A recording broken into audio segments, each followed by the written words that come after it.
Thank you sir.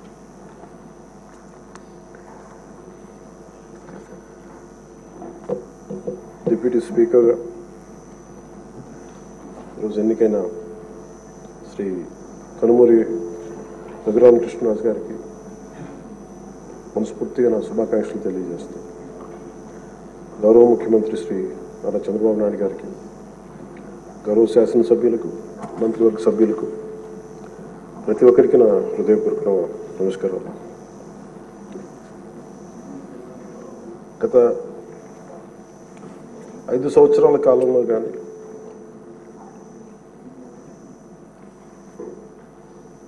నా political observation కానీ, నేను పాలిటిక్స్ రావడానికి రీజన్ కానీ 7 దశాబ్దాలుగా మన చరిత్ర చదువుకున్న రైట్ ఫ్రమ్ మన ఫ్రీడమ్ ఇండిపెండెన్స్ మూమెంట్ నుంచి చిన్నప్పుడు స్కూల్లో చరిత్ర చదువుకున్నా కానీ చాలా గొప్ప గొప్ప మహానుభావులు ప్రాణత్యాగాలు చేసి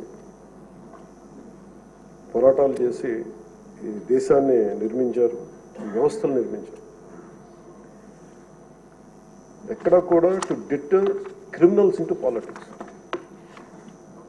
దేశమంతా పనిచేస్తుంది క్రిమినలైజేషన్ ఆఫ్ పాలిటిక్స్ ఉండకూడదని. కానీ దురదృష్టవశాత్తు 14లో ఒకసారి రావడానికి ప్రయత్నం చేస్తే అలాంటి వ్యక్తుల సమూహాన్ని నిలువరించాం. 19లో కుదరలేకపోయింది. 19 to 24 అప్పటి ప్రభుత్వం it's an ఎపిటమ్ of criminalization of politics. గౌరవ ముఖ్యమంత్రి గారు సౌత్ అమెరికాకు చెందిన ఒక నార్కోటిక్స్ క్రిమినల్ హెడ్ ఎలా కంపేర్ చేశారు. క్రిమినల్ మైండ్ సెట్తో ఉన్న వ్యక్తులు కనుక రాజ్యాన్ని వెళ్తే వాళ్ళు దేనికి గౌరవం ఇవ్వరు, వ్యవస్థలకు గౌరవం ఇవ్వరు, రాజ్యాంగ విధానాలకు గౌరవం ఇవ్వరు, ఎవరైనా బలి చేయగలరు. మన భేదం లేదు వాళ్ళకి. గత ప్రభుత్వంలో రఘురామకృష్ణరాజు గారు ఎంత బాధించారో చూస్తే, దానికి ముందు వరుసగా చూస్తే సుప్రీంకోర్టు జడ్జెస్ని వదలలేదు, చిన్నపాటి కార్యకర్తల్ని వదలలేదు, ప్రతిపక్షంలో ఎవరిని వదలలేదు. స్వయాన వాళ్ళ పార్టీ తరఫున గెలిచి ఎంపీగా ఎన్నికైన రఘురామకృష్ణరాజు గారిని విధానాలతో విభేదించి ఆయన ఎంత ఇబ్బందికి గురి చేశారో, శారీరకంగా, మానసికంగా, అన్ని రకాలుగా. ఒక ఎంపీకి ఒక తీసుకెళ్ళి అరెస్ట్ చేస్తారు, ఏదో ఇబ్బంది పెడతారు, అట్లా ఏదో అనుకున్నాం. కానీ ఆయన మీద ఒక 3rd degree మెథడ్స్ వాడటం, బెదిరించడం. ఆ రోజున గౌరవ ముఖ్యమంత్రి కోసం నేను కూడా స్పందించాను. భయం వేసింది మాకు, ఆయనకి ఏం జరుగుద్దో అని. చాలా ఆవేదన కలిగింది. చాలా బలమైన ఇబ్బందులు ఎదుర్కొన్నారు. నాకు నిజంగా ఆ రోజున అనిపించింది, క్రిమినల్స్ కనుక రాజ్యాలు వెళ్తే ఎలా ఉండదు, ఎలా ఎదుర్కోవాలి. సో ఈ ప్రభుత్వం తాలూకు వ్యతిరేక ఓటుని చీలనివ్వకూడదన్న నా ఆకాంక్ష ఈ రోజున మిమ్మల్ని ఈరోజు డిప్యూటీ స్పీకర్ పదవిలో చూస్తుంటే నిజంగా నేను ఆ రోజు నా ఆవేదన, నా ఆక్రోశం ఈరోజు మీ రూపంలో డిప్యూటీ స్పీకర్గా మీరు ఉండటం నాకు నిజంగా చాలా చాలా ఆనందంగా ఉంది. ఇక్కడ మొన్న ఆ రోజు మీరు కూడా ఉన్నారు, మనం సభ ప్రారంభమైనప్పుడు. దాదాపు ఇక్కడ ఉన్న సభ్యులందరూ కూడా దాదాపు 80% సభ్యులు, మన అచ్చెన్నాయుడు గారి దగ్గర నుంచి, మీ దగ్గర నుంచి, చంద్రబాబు నాయుడు గారి దగ్గర నుంచి అందరూ కూడా ఏదో ఒక రకంగా క్షోభ అనుభవించిన వాళ్ళు, బాధలు అనుభవించిన వాళ్ళు, సోషల్ మీడియా అబ్యూస్ని భరించలే. నాటి 100% అందరూ ఏదో ఒక విధంగా సోషల్ మీడియా అబ్యూస్ అయితే జరిగింది. ఇలాంటి పరిస్థితుల్లో మనందరం కలిసికట్టుగా ఉండి ప్రజాస్వామ్యాన్ని కాపాడినందుకు మనస్ఫూర్తిగా ఈ సభకు నేను మనస్ఫూర్తిగా ధన్యవాదాలు చెప్పుకోండి మీతో. ఇది భవిష్యత్తులో మీరు ఈ పదవిని అలంకరించారు, మీకు ఆవేదన ఉంది, మీ కోపం ఉంది, రచ్చబండ కార్యక్రమం ద్వారా మీరు కూడా మాట్లాడాల్సిన అవసరం లేదు. యాక్చువల్లీ మీరు కూడా అలాంటి మీ దగ్గర మాటకి చాలా బలమైన పదును ఉంటుంది, మీ మాటకి హాస్యం ఉంటుంది, గుడ్ సెన్స్ ఆఫ్ హ్యూమర్ ఉంటుంది మీ దగ్గర. కానీ రచ్చబండ అనే ఒకటి కార్యక్రమం మీరు ప్రారంభించాలి అంటే ఎంత విసిగిపోతే మీరు ప్రారంభిస్తారు, ఎంత నిస్సహాయత ఉంటే ప్రారంభిస్తారు. ఇవన్నీ మనకు నేను చాలాసార్లు అనుకున్నాను, ఎంత అడ్డగోలుగా క్రిమినలైజేషన్ ఆఫ్ పాలిటిక్స్ జరిగితే మారాలని అనుకునేవాడిని. నేను ఎప్పుడు ఒకటే నమ్మాను, సైంటిఫిక్ మన Newton's third law, for every action there is an equal and opposite reaction అని తీసుకున్న అలాగే కర్మ ఎవరిని వదలదని. దాని మిమ్మల్ని ఎవరైతే మీకు అడుగు పెట్టనివ్వం, మీ నియోజకవర్గంలో మిమ్మల్ని అడుగు పెట్టనివ్వం, మిమ్మల్ని అడుగు పెట్టనివ్వం అని చెప్పి ఛాలెంజ్ చేసిన వాళ్ళు ఈరోజు అడుగు పెట్టలేకపోయారు. కర్మ అంత బలంగా ఉంటుంది. 56,777 ఓట్లతోటి దాదాపు 59.80% ఓట్లతోటి గెలిచి మీరు ఎమ్మెల్యేకి వచ్చారు గుండి నియోజకవర్గం. ఈ రోజున వాళ్ళకి వైనాట్ 175 అన్న మాటల దగ్గర నుంచి కానీ ఈ రోజున అడుగు పెట్టడానికి కూడా భయం ఉంది. మిమ్మల్ని ఎదుర్కోవాలంటే భయం. ఎందుకు మనం వ్యవస్థల్ని కాపాడాలి, ఎందుకు రూల్స్ పాటించాలి అంటే మనిషి అధికారం మదం ఎక్కి అహంకారంతో ఉంటే ప్రకృతిలో ఏమీ జరగదు, ఏమి అనుకోవడానికి లేదు. దానికి నిదర్శనమే సభ, దానికి నిదర్శనమే మిమ్మల్ని ఎంత హింసించి మీరు డిప్యూటీ స్పీకర్గా 14 ఏళ్ళు సుదీర్ఘమైన అనుభవం ఉండి ఒక నవ నిర్మాణాన్ని సైబరాబాద్ లాంటి ఒక కొత్త నిర్మాణాన్ని సిటీని నిర్మించిన ఒక అనుభవజ్ఞులు ఆయన ఇబ్బందులు పాలు చేసి జైల్లో పెట్టి నలిపి, నాకు చాలా భయం ఉండింది. మిమ్మల్ని అరెస్ట్ చేసినప్పుడు మీరు ఎట్లా వస్తారో బయటకు, అంత భయం ఎలా ఉండిందో. గౌరవ ముఖ్యమంత్రి గారిని ఆ రోజున అరెస్ట్ చేసినప్పుడు నాకు చాలా ఆవేదన ఉండింది. ఏం జరుగుతుందో లోపల, ఏం చేస్తారు.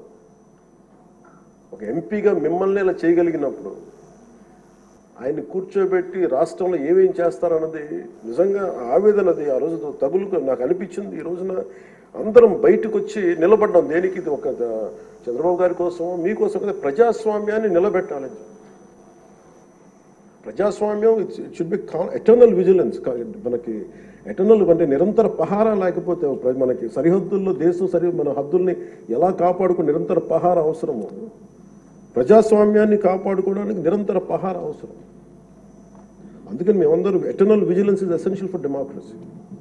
మేమందరం బయటకు వచ్చి ప్రజాస్వామ్యాన్ని కాపాడుకోవడానికి మనందరం పడ్డ తపన ఈ రోజున ఈ సభ నిలువెత్తు నిదర్శనం. ఈరోజు మీరు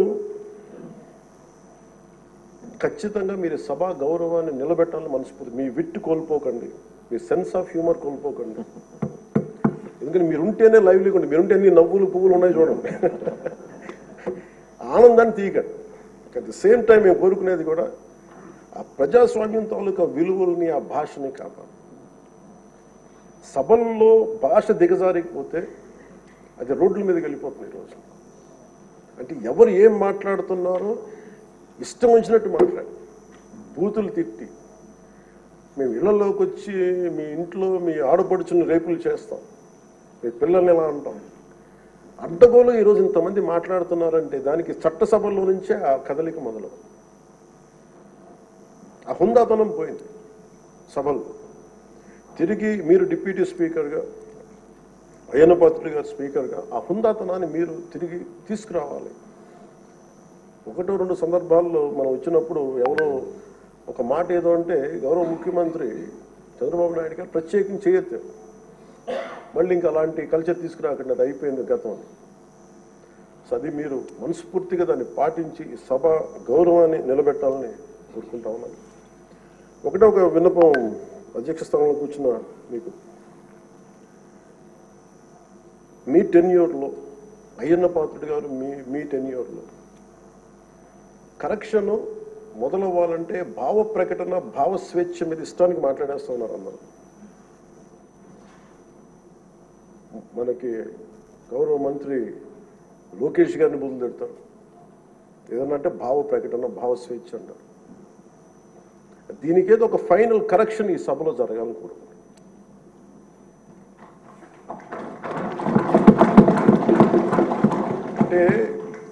ప్రజలు నోరెత్తి ప్రకటన జరగాలి. డిసెంట్ ప్రజాస్వామ్యంలో dissent in democracy is very essential. కానీ అది ఎట్లా ఉండాలి అనేది దాని తాలూకు విధి విధానాలు మనం ఇక్కడి నుంచే మొదలు పెట్టాలి. అది మీ ఆధ్వర్యంలో మొదలవ్వాలి నేను కోరుకుంటున్నాను. నేను కీలకంగా కోరుకుంటుంది ఈ రోజున మీ తరఫున గౌరవ ముఖ్యమంత్రి గారు కూడా తెలియజేస్తా ఉన్నాను. Social media abuse protection bill అత్యంత తక్కువ సమయంలో రావాలి, బాగా చర్చ జరగాలి. మీరు డిప్యూటీ స్పీకర్ హోదాలో ఉండి, అయ్యన్న పాత్రుడు గారు స్పీకర్ హోదాలో ఉండి మీ టెన్యూర్లో social media abuse protection bill రావాలి. మన హోంమంత్రి గారిని వదలలేదు, అనిత గారిని, ఇంట్లో ఉన్న ఆడవాళ్ళని వదలట్లేదు. అంటే ఒక సైకలాజికల్ అబ్యూస్, ఒక పాశవికంగా తయారయ్యారు, సేడిస్టిక్గా తయారయ్యారు. దీని మీద మనందరం ఇర్రెస్పెక్ట్ ఆఫ్ డిఫరెన్స్ ఆఫ్ ఒపీనియన్, విభిన్నమైన పొలిటికల్ పార్టీలు అయినొచ్చేమో కానీ ప్రజాస్వామ్యాన్ని కాపాడటం కోసం Andhra Pradesh should lead by example introducing social media abuse protection bills. ఎందుకు చెప్తున్నానంటే మీలాంటి వ్యక్తిని,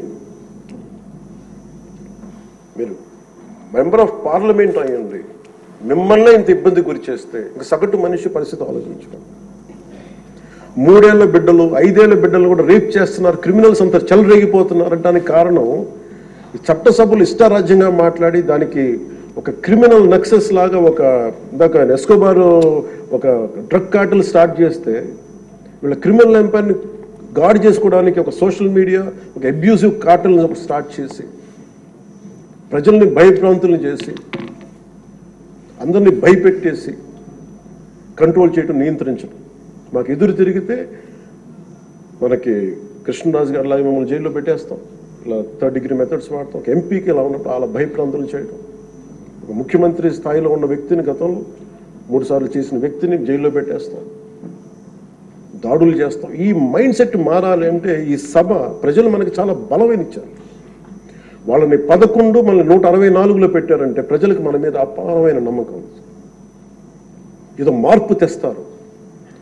అభివృద్ధి, డెవలప్మెంట్తో పాటు వాళ్ళు కోరుకుంటుంది స్వేచ్ఛ వాయువులు పీల్చాలి, భయపడకూడదు.